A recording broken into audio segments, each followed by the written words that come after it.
Η πρώτη εντύπωση είναι αυτή που μένει στο μυαλό του καταναλωτή.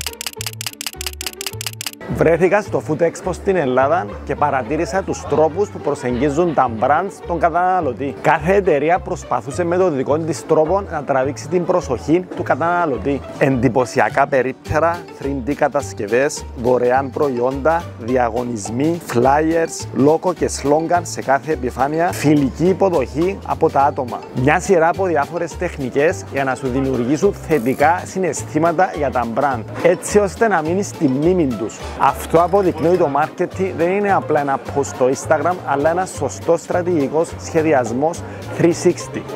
Έτσι ώστε να κάνουμε το κάθε άτομο να μας γνωρίσει, να μας εμπιστευτεί, να μας δοκιμάσει και στην τελική να μας προτείνει.